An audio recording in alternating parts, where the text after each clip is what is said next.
Coming up on New Day at Arirang. South Korea is set to report over 300,000 new COVID-19 cases Thursday. And beginning today, vaccine inoculations officially begin for children aged between 5 to 11. The Biden administration has decided to step back from a campaign vow as a document submitted by the Pentagon states that Washington would consider the use of nuclear weapons in extreme circumstances to defend its interests as well as those of its allies and its partners. And the UN says of the situation in Ukraine, over 3,000 casualties have been reported and more than 4 million Ukrainians have become refugees. Meanwhile, Russia's defense ministry said its forces were regrouping to focus on key areas and complete what they call the liberation of the Donbas region.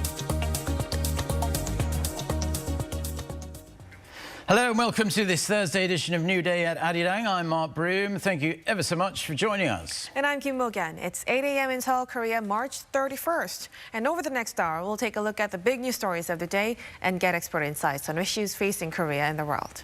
We certainly will. We're going to start with the COVID-19 situation in South Korea, though. The country is experiencing a sizable drop in the number of new daily Omicron cases, especially compared to a couple of weeks ago when the virus hit its peak. On the vaccination front, children in South Korea aged 5 to 11 will begin receiving shots from Thursday if their parents are okay with them being vaccinated. For more, our reporter Choi Min-jung is here in the studio with us. Good morning, Min-jung. Good morning. So let's start with the local front. How many infections are we expecting today? Well, again, we're expecting to see a big drop in the number of cases today, hovering around 320,000. From midnight to 9 p.m. Wednesday, South Korea saw a little over 313,000 cases, and this is around 100 cases fewer than a day ago. Compared to 2 weeks ago, when the country saw the Omicron peak, the tally dropped by a whopping 236,000 cases. The outbreak in the country is now on a downward trend. However, health authorities are still on alert over record-breaking numbers of severely ill patients. But they did give reassurances that the number of severely ill patients is lower than initial forecasts of 2,000 at most. Thanks to oral pills and Omicron's comparatively mild effects, officials have downgraded their projection to a maximum of 1,700 severe cases.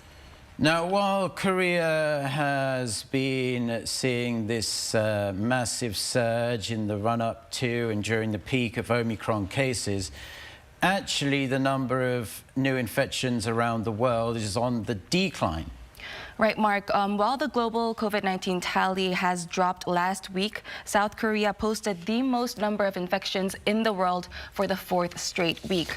According to the WHO, new global infections over the latest 7-day period dropped by 14% on week, with around 10,800,000 cases confirmed.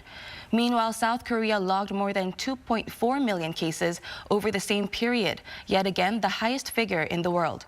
However, the good sign is that weekly cases dropped compared to a week ago by 13%. Although new infections worldwide are on a downward trend, that's not the case for COVID-19 deaths. The number of global deaths increased by 43% on week, with South Korea also seeing a 22% increase in the number of deaths. So new infections are declining while deaths seem to be increasing. Now, Min-jung, let's turn to the vaccination front. We mentioned a while ago that vaccinations for young children begin today. That's right, Mo-gan. Beginning today, children aged 5 to 11 will be able to get their COVID-19 vaccines. Around 1,200 medical centers nationwide will be providing Pfizer shots for these children. And health authorities are strongly advising that minors at high risk, including children with obesity or weakened immune systems, get inoculated. The same recommendation applies to children who have previously contracted COVID-19 if they're at high risk, but not if they're healthy otherwise. Children in this age group will be given 2 shots at an interval of 8 weeks, and they must be accompanied by a legal guardian. Reservations for shots began a week ago, and so far 1.3% of eligible recipients have signed up.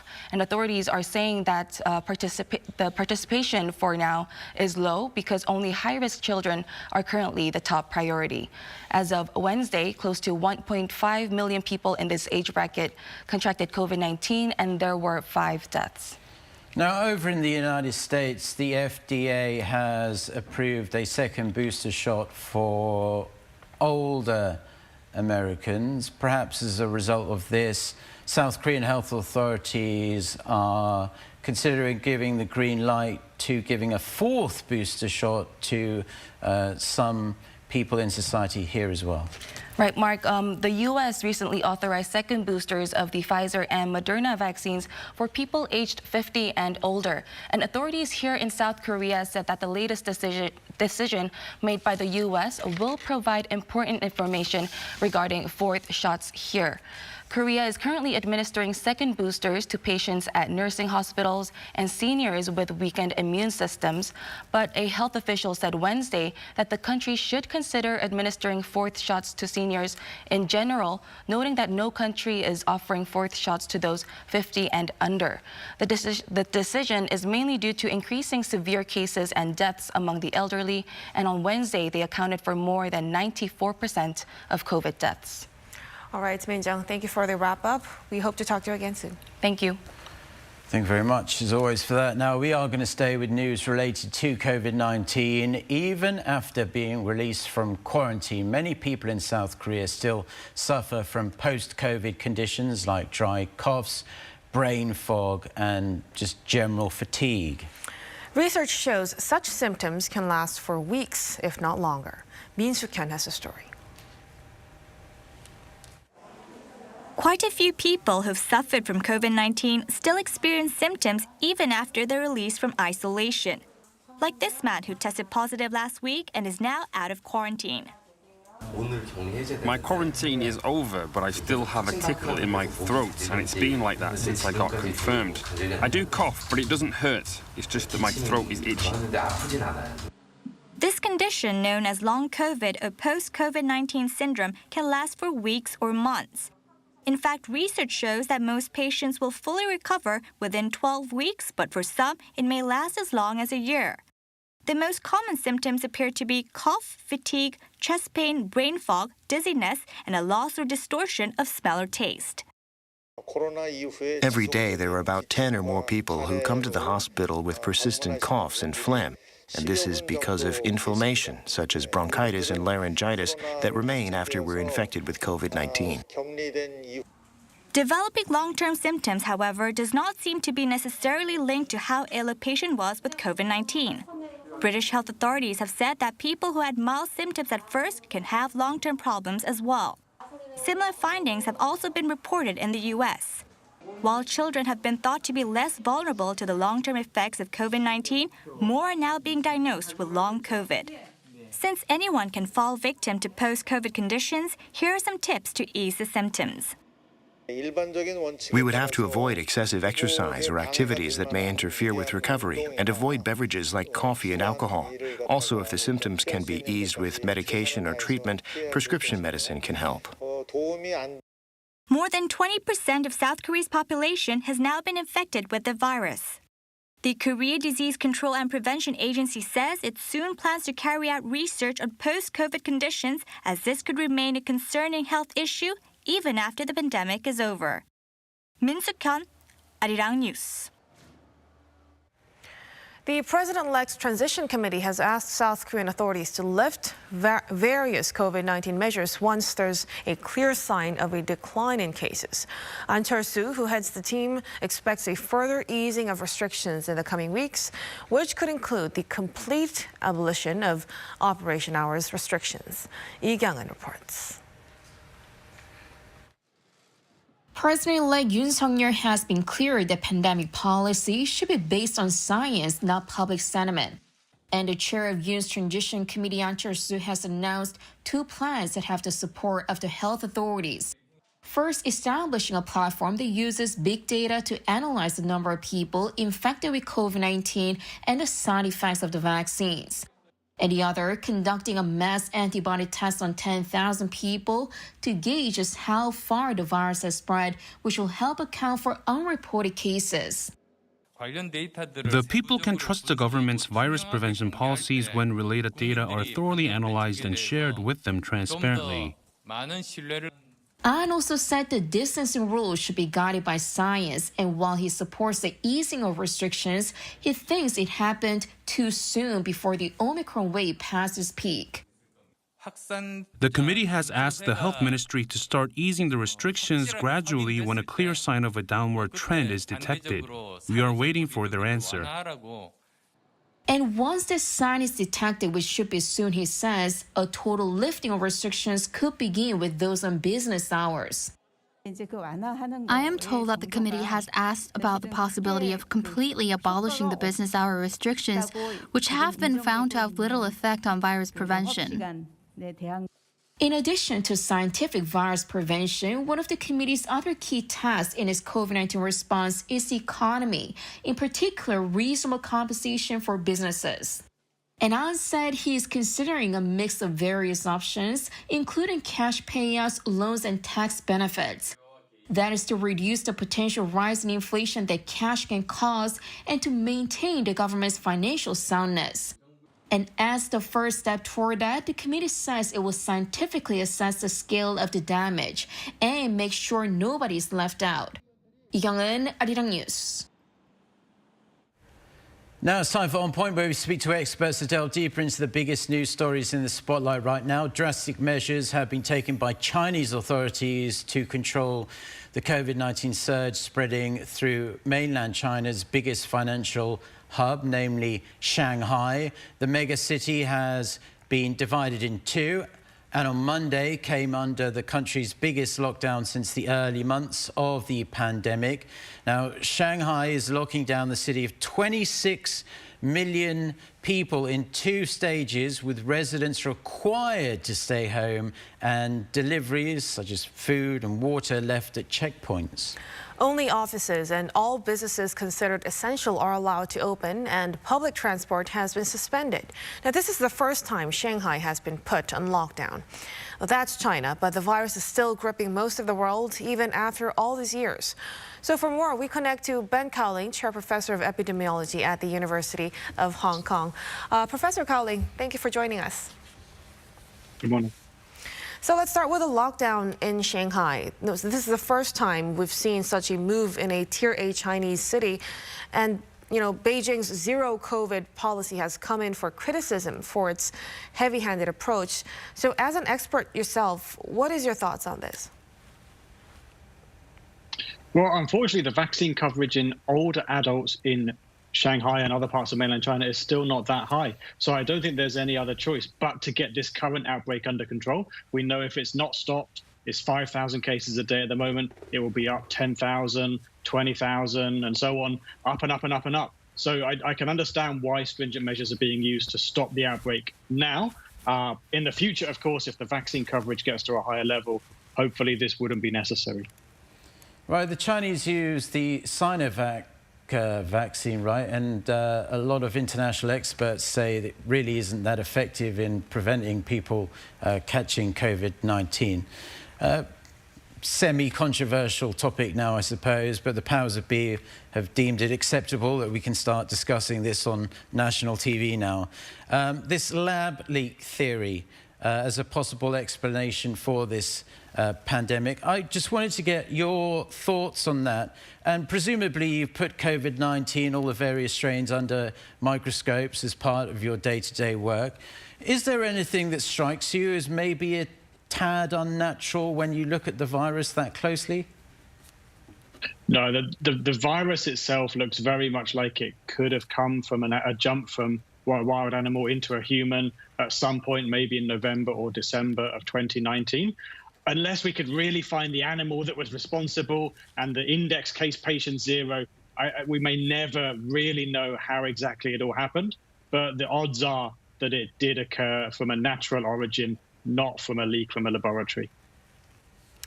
Now, moving on, Professor Cowling, China is now admitting it has some outbreaks, but given that it's a country of, you know, almost 1 billion people, the number of cases seem to be relatively, small. So do you think China is possibly covering up a bigger problem? And if so, how bad do you think the situation is over there?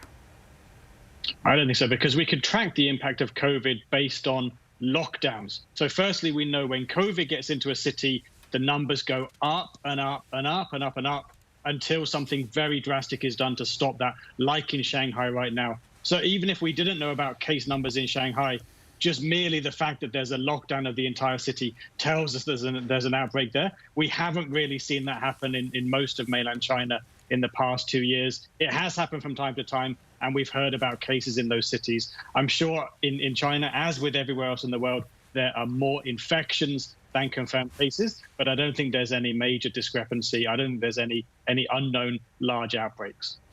And finally, so if you heard earlier in our broadcast, we were talking about how South Korea seems to be over the peak of the Omicron wave now, but officials are still saying that a new variant could really hit at any time. Millions of people here have had Omicron and recovered. In my particular case, I know a kid at one of my son's schools had the Delta variant and then caught the Omicron variant. Do you think that if a new strain came along, even those people who have this kind of natural immunity from Omicron could still potentially catch a new strain if it were to emerge? Well, in the future, that's certainly possible, but I think it will be a much milder infection. I know most people in Korea have been vaccinated. Now there's a lot of people that have been infected with Omicron. Later this year, maybe next winter, there'll be another variant, most likely. When people do get infected, it will tend to be mild. If you look at South Africa, they had a lot of Delta infections a year ago. And then after that, they had Omicron, a lot of infections again, but very, very mild. I think that's what's going to happen in the longer term. There'll be epidemics, but we won't see the kind of severe caseloads anymore. Well, that's something good to hear. Professor Cowling, thank you so much for your insights. We appreciate it. Thank you.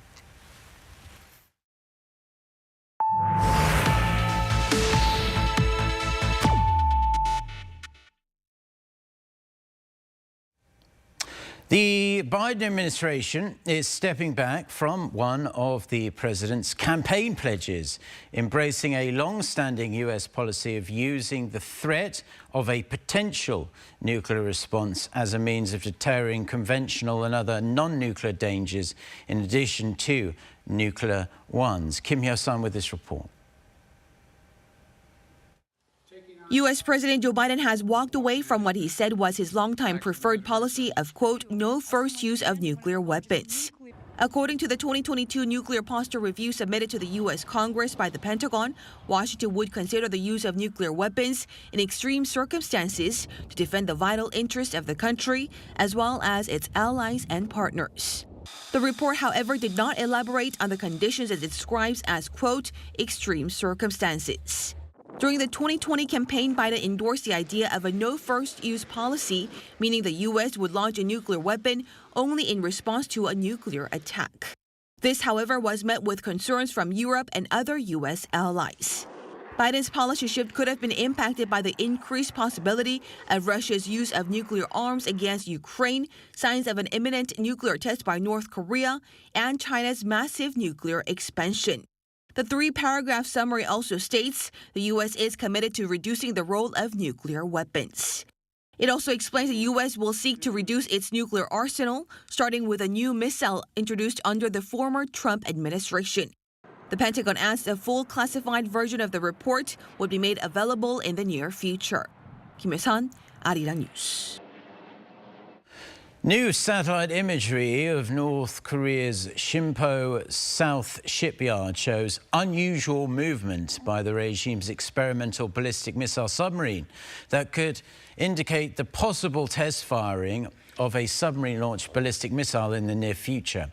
According to Beyond Parallel, a US-based monitoring think tank on Wednesday, a submarine was seen moving from under a canopy that usually covers it. Beyond Parallel added the exact purpose for moving the submarine is unknown, but is likely related to ongoing modifications, repair work and preparations, perhaps for an SLBM test. South Korea has successfully test-fired a wholly domestically developed solid-fuel space rocket for the very first time.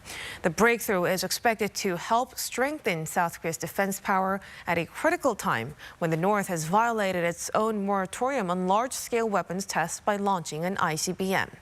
Bae Eun-ji has this report. A rocket blasts off into space at a testing site in Taean. located on the west coast of South Korea. On Wednesday, the country successfully test-fired its solid-fuel space rocket for the first time. This comes 8 months after successfully conducting the combustion test of a solid-propelled engine in July last year. South Korean researchers were able to speed up the development of the solid-fuel rocket after the country and the U.S. agreed in May last year to end restrictions on Seoul's ballistic missile and rocket development. The country's defense ministry said after going through additional tests, the homegrown rocket will be launched carrying an actual satellite. Eventually, it'll be used to put a small satellite or a number of ultra-small satellites into orbit. Wednesday's test verified the rocket's key technologies, including large solid-fuel engine, fairing separation, and stage separation, and was observed by the nation's defense minister, Seok.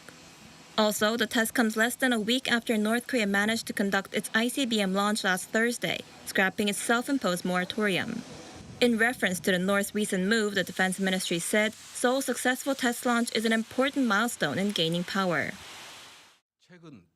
At a critical time with North Korea's recent launch of an ICBM, the successful test launch of the solid-fuel space rocket is an important milestone in strengthening our military's defense power of space-based surveillance and in the reconnaissance field. This is not the first time that South Korea tested a domestically built rocket. In October 2021, South Korea conducted a test launch of its liquid-fueled rocket called Duri. Although Duri failed to fully place a dummy satellite into orbit after liftoff, it marked a meaningful step in the country's space development. Unlike Duri, a solid-fuel rocket like the one tested on Wednesday is simpler and less expensive to develop and manufacture. It can also be launched faster than a liquid-fuel rocket. 배은지, Arirang News. The war in Ukraine is now into its 6th week, and Russia says it's regrouping its forces to focus on Donbas region and other key areas. This coming a day after Moscow said it will reduce its military presence in Ukraine's capital and in a key city in Ukraine's north. However, U.S. officials remain skeptical, insisting Russia has only repositioned a small percentage of troops. Ji-young has more. Russia says it is regrouping its forces to focus on the liberation of the breakaway region of Donbas in the east and other key fronts. In the directions of Kyiv and Chernihiv, a planned regrouping of troops is taking place. The purpose of regrouping our armed forces is to focus on key fronts and, first of all, to complete the total liberation of Donbas.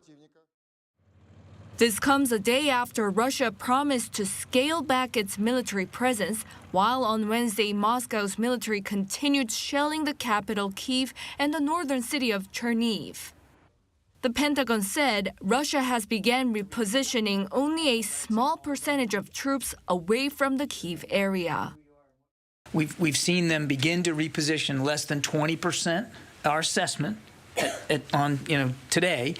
And we think some of them, not all, but some of them have already moved into Belarus.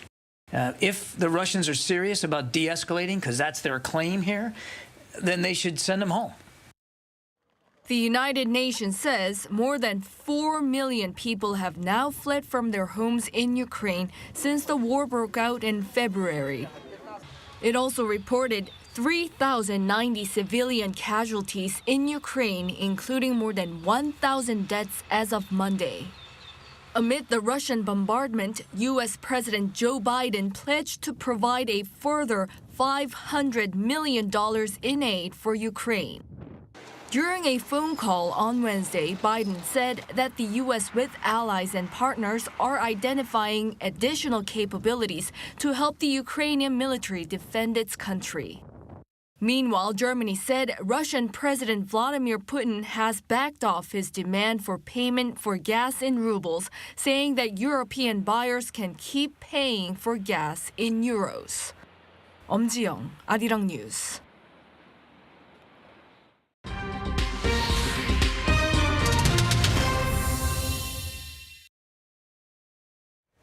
Now we cross over to our Ocean for Global Insight and an in-depth look at important developments in world affairs.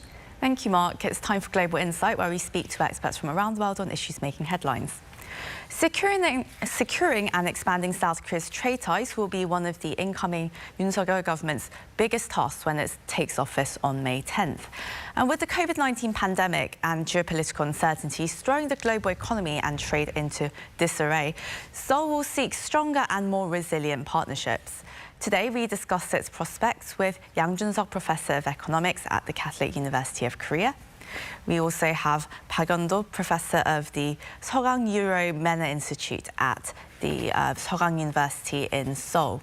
A very warm welcome to you both. And, well, beginning with you, Professor Yang, first of all, it's lovely to see you. And, well, my first question to you is, well, South Korea's Conservative President-elect Yoon Suk-yeol, he has pledged to strengthen the Seoul-Washington alliance and also diversify South Korea's trade with the intent of reducing its dependence on the Chinese market. But given its huge reliance on its China-bound shipments, is this deliberate turn away from the Chinese market possible? Okay, happy to see you as well. And I think it's pretty difficult. It'll be pretty difficult to reduce the trade volume that's going to China because, well, if you look at the two biggest determinants of what affects trade volume, it's economic size and distance. Obviously, China is very close to Korea, and right now, China is the second largest economy in the world at 17% of the global GDP. If you calculate that using purchasing power, then China is already the largest economy in the world. And additionally, China is a right now manufacturing center for the world as well. So we export a lot of intermediate parts to China, but it's indirectly being exported to consuming countries like United States, European Union. So unless other countries become a lot bigger, I do not see the Korea's trade dependence on China shrinking anytime soon. We might be able to affect it on the margins. There might be some surprises, like, for example, Vietnam, which has, even though it's not a very large economy in terms of global scale, it has emerged as a very large destination for Korean exports because it's becoming a global manufacturing center as well. But still, as long as China remains a very large economy, I do not see trade going to China falling anytime soon. Well, Professor Yang, there has long been talk of South Korea diversifying its trade ties, but well, even if it does so, would it be possible to overcome the losses and the possible economic retaliation from Beijing that may occur should South Korea side, should it inch closer to the US? Well, if Korea does it quietly, and what I mean by doing it quietly is it looks like a natural result of market transactions, then I think there won't be that much of a problem because, well, every exporter tries to expand their markets. But if it involves political and diplomatic elements, joining a politically oriented bloc, for example, and have diplomatic and technological consequences, then China may decide to get involved more actively. But just the fact of Korea trying to diversify its export destinations, I don't think just by that China will object all that much. Well, South Korea nevertheless is trying to increase its trade ties, of course, as you said. Every country wants to do so. And Professor Park, now bringing you into the conversation. First of all, thank you for joining us again. Now, South Korea's free trade talks with the 6 Gulf countries, they've been stalled for over 12 years, but while they've been resumed this week, actually, on Monday. But first of all, what was the reason for the very long stall in talks? And what does Seoul's trade relations with these countries look like right now? Good morning. Actually, both sides, Korea and GCC countries, they agreed to start the negotiation in 2007. And they had talks until 2009 3 times. But in 2010, the GCC they stopped the negotiation because they need to reconsider the policy and need time to study free trade agreement with Korea. And then we have a long silence for the last almost 13 years, and we start the negotiation. Again in last January, when Korea actually the minister went to visit Saudi Arabia, and they agreed to reopen the negotiation. As a matter of fact, the main reason why the GCC and Korea restarted the negotiation is very simple. Korea has a very different tactics actually to open the negotiation again with the GCC countries. It was very difficult actually for Korea to go with the free trade agreement with the GCC countries, as GCC countries are composed of 6 countries. And every 6 country has different policy and their own policy aims. So it was very difficult to get the unanimous decisions from the organization. So Korea actually prioritized on approaching the UAE, and Korea set up the comprehensive economic partnership agreement with United Arab Emirates, and it motivated, in a sense, it stimulated the GCC organization to reconsider starting again the free trade agreement with Korea. Professor Park, now that they've started the talks again, what do you think will be the outcome for Seoul and the GCC after their 4-day talks this week? What do you think the officials would have really prioritized and focused on? Well, actually, this is for the first time. Actually, we have a free trade agreement talk with the GCC in 13 years. So we cannot expect too much from this meeting, but both sides try to narrow down the differences, and also both sides try to minimize loss and maximize profit on their own trade strength. So probably there will be a lot of actually general discussions on every sector that they can possibly cover, for example, automobile and the metal equipment, and also the oil and gas export. So they probably will have a very positive outcome from the agreement, I believe. I see. And Professor Yang, in terms of looking for future opportunities for South Korea, what potential lies ahead for Seoul if it joins the US-led range of initiatives like the Indo-Pacific Economic Framework?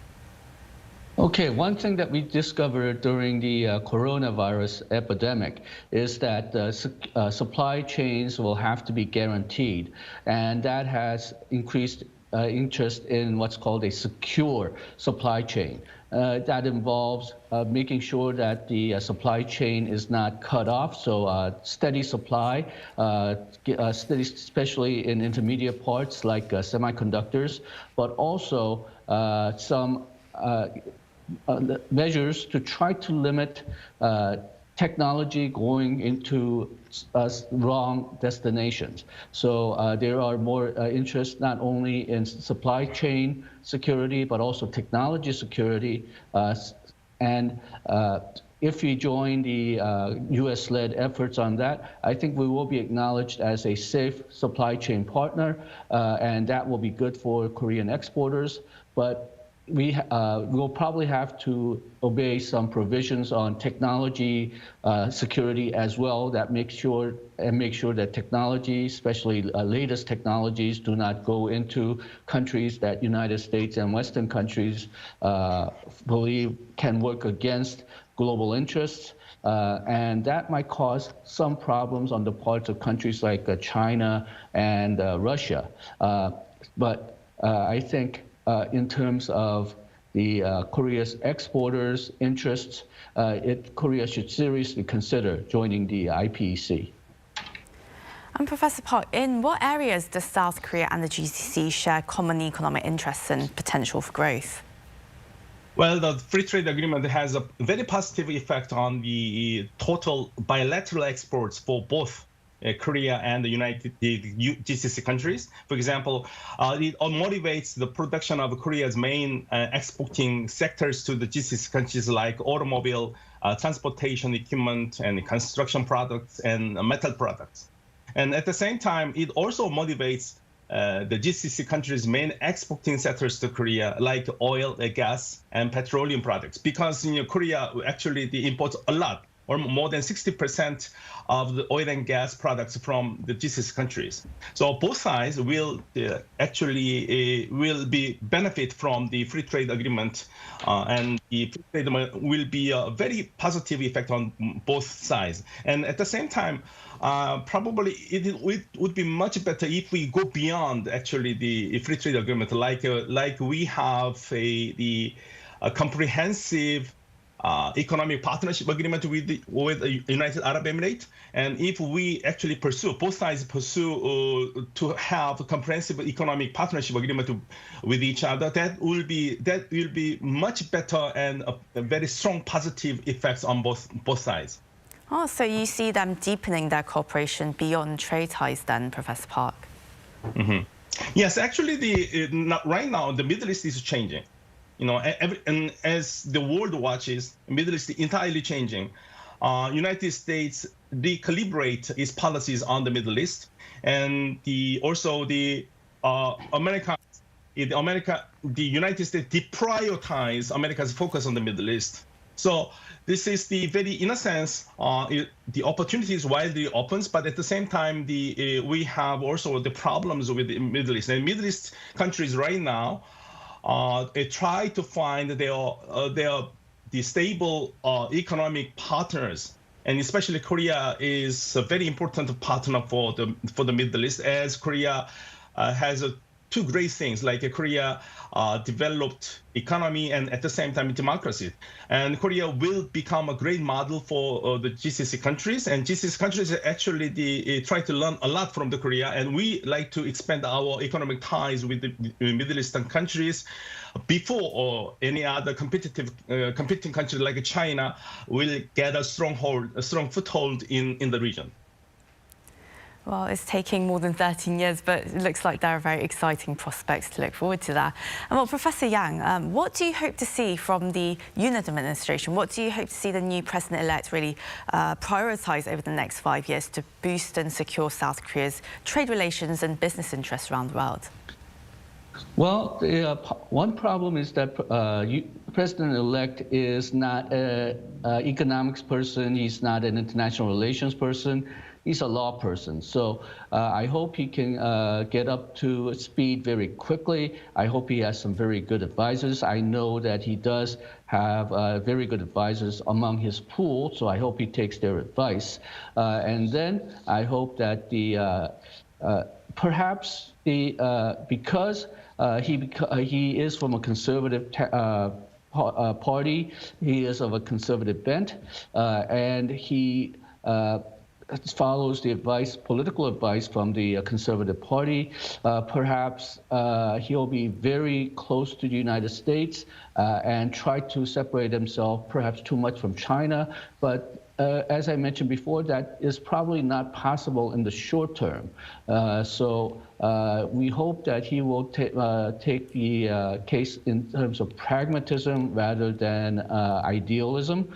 And this does not mean that we should refrain from joining U.S.-led initiatives like IPEC, but I think we really need to have balance between the major global powers so that we don't really cut ourselves off from any potential Korean markets.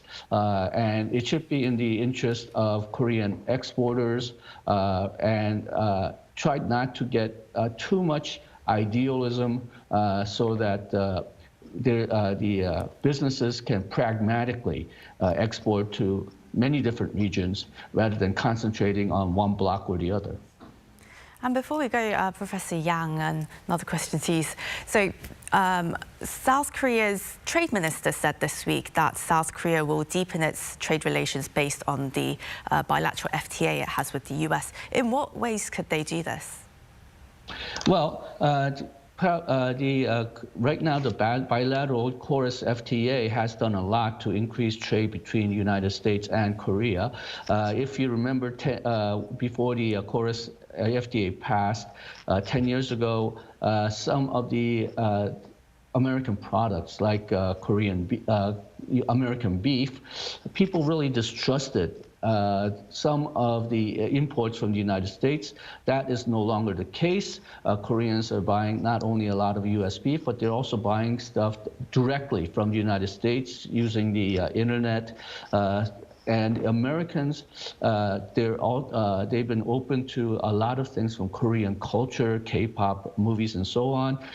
So that is, I think, a substantial reason for that is KORUS FTA reduced barriers for cultural goods from Korea, from the and agricultural goods and other goods from the United States. It reduced the barriers for online ordering. So I think it did a lot to help Korean consumers. That trend should continue, but it also requires that Korean firms become more competitive and more innovative. Korean firms, I think, do have a tendency to leave the things as they are. They do not like things to change. I think that's true for all businesses. But in order to adapt to new situations, they do have to change. And KORUS FTA, I think, gave a lot of impetus for companies to change in Korea. And so that innovative bent, innovative pressure, I think should continue. And that means more market opening measures that go beyond the KORUS FTA, some of the areas that has not been touched or has been sort of sacred because of political consequences. I think those areas, liberalizing those areas in terms of, say, data security, that should be explored. It should be in Korea's interest. We should not open everything, but still, we should seriously consider opening to increase competitiveness, which will give Korean firms a more innovative push toward innovation.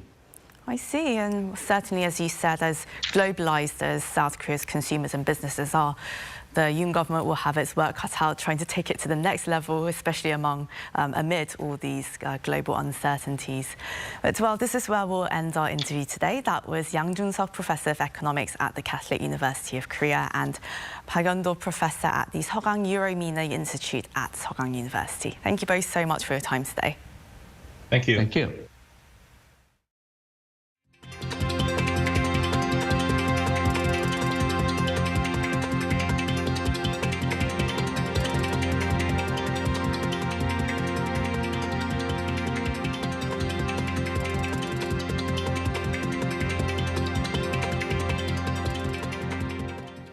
The nominee to become the next governor of the Bank of Korea has underscored the need to address the risks facing the South Korean economy. Speaking before leaving the U.S. for Seoul on Wednesday, Lee Chang-yong said the world is witnessing all three of the downside risks the IMF had predicted, namely the speed of the Federal Reserve's monetary normalization, the war in Ukraine, and the global economic slowdown due to the rampant spread of Omicron. He then reiterated that it will carry out monetary policy by considering growth, inflation, and financial stability in a balanced manner.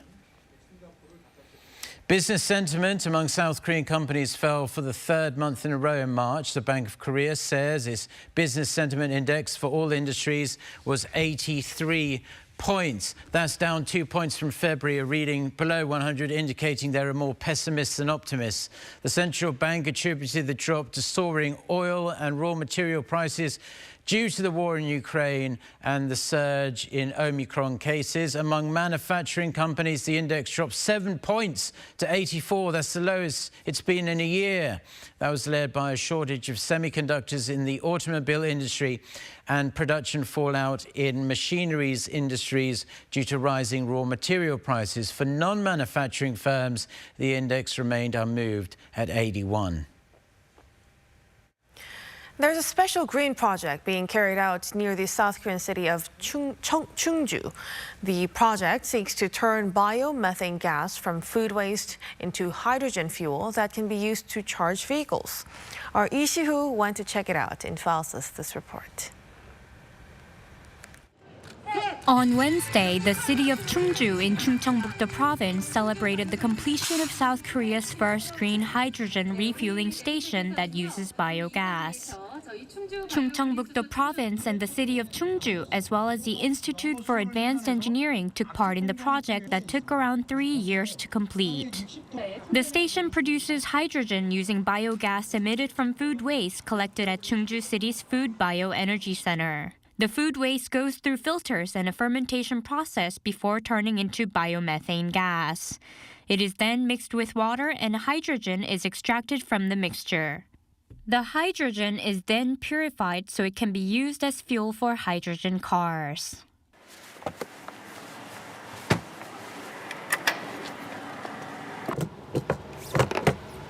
This project allows around 500 kilograms of hydrogen to be produced per day at a station for the first time in Korea. That's enough hydrogen to fill about 100 hydrogen vehicles. Seawater, wind, and solar energy found in coastal and offshore environments are used to produce hydrogen. But as Chungcheongbuk-do is a landlocked province, it's difficult for petrochemical complexes or LNG supply bases to be built. Previously, natural gas-based hydrogen had to be produced in places like Daesan, Yeosu, or Ulsan and was transported to Chungju, which was expensive. Natural gas-based hydrogen can be produced only in certain regions, but food waste can be collected anywhere, therefore making it possible to produce hydrogen regardless of location. The station will serve as what's called a mother station that will charge both hydrogen cars and tube trailers that can carry hydrogen fuel to other charging stations. It's about 27% cheaper to create hydrogen from biogas compared to creating it from natural gas. We hope that our method of extracting hydrogen serves as a model for similar projects around the country. We also hope that the citizens can drive hydrogen cars at a lesser cost. The fact that the price of hydrogen is not affected by international oil prices will enable stable supply and demand and without price fluctuations. Because this is eco-friendly, as a driver, I feel like I'm making an environmental contribution. It's also convenient how it can be charged in a short amount of time. The province will continue to engage in more eco-friendly projects to achieve carbon neutrality by 2050, according to its governor. Lee Si-woo, Arirang News.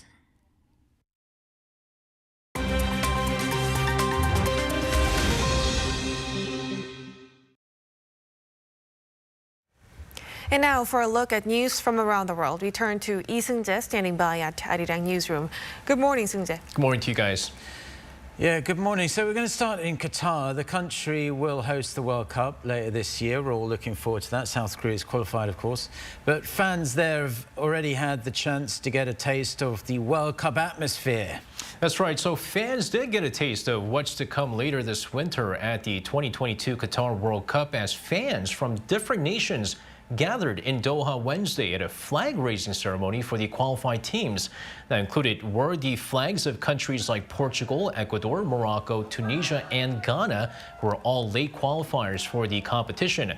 Meanwhile, the official football for the Qatar World Cup was also revealed as Al Rihla, or the Journey in Arabic, was unveiled for the first time. Now, FIFA claims that the ball travels faster in flight than any other in the tournament's history.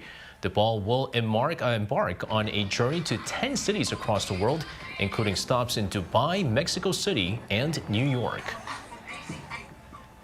Now, staying with football, Barcelona set a world record for attendance at a women's football match as over 91,000 fans watched Barcelona beat rivals Real Madrid 5-2 in Wednesday's Champions League quarterfinal second leg.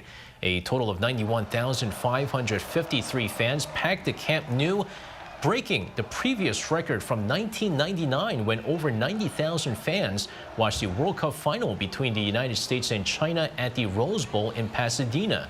While over 110,000 people attended Denmark's win over Mexico as the Azteca Stadium in the 1971 World Cup final, the tournament was not officially sanctioned and is not considered an official record attendance. Now, in other news, a UK lawmaker and Prime Minister Boris Johnson's Conservative Party on Wednesday has opened up on plans to change gender identity, becoming the country's first openly transgender member of the parliament. 37-year-old Jamie Wallace, addressing Parliament, spoke of being diagnosed with gender dysphoria and shared a detailed personal history of experiences that led to the decision. This statement was met with messages of support from the Prime Minister, the Foreign Minister, and other members of Parliament. And finally, actor Bruce Willis, known for his role in the Die Hard franchise, announced he will retire from acting. According to a statement released by his family on Wednesday, Willis decided to retire after being diagnosed with asphyxia, an illness that is impacting the cognitive ability. The condition affects an individual's ability to speak and write. Of course, fans all around the world expressed shock and sadness, sending tributes to Willis on social media. The 67-year-old actor has won 1 Golden Globe and 2 Emmys during his illustrious career.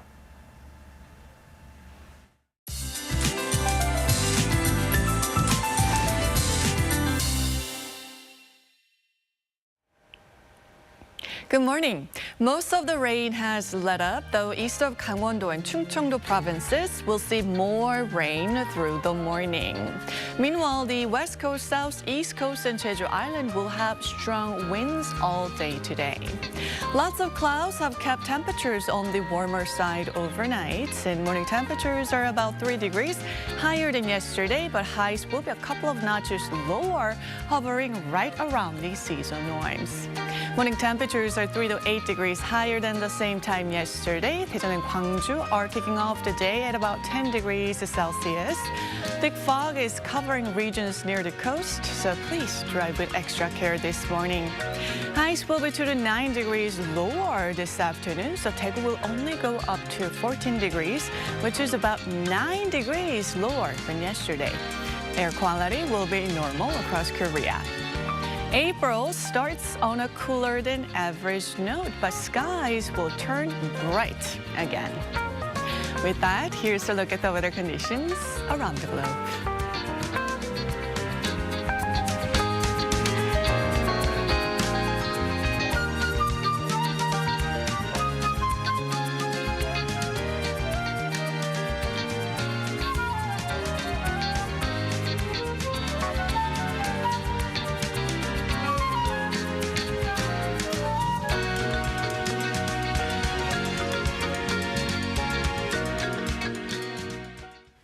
And that's all we have for now. I'm Kim Mo-gyan. And I'm Mark Broom. Have a wonderful day or night, wherever you're watching us in the world. New day at Arirang. We'll be back at 8 a.m., same time as always, Korea time on Friday. Until then, goodbye.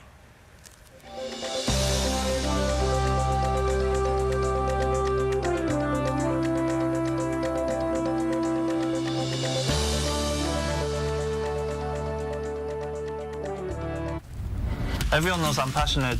Know why? Look at how passionate Koreans are. And you know I'm fast. Don't blink. Koreans move fast too. I'm creative on the pitch. People say I'm smart. Just look how smart Korea is. I aim to be spectacular.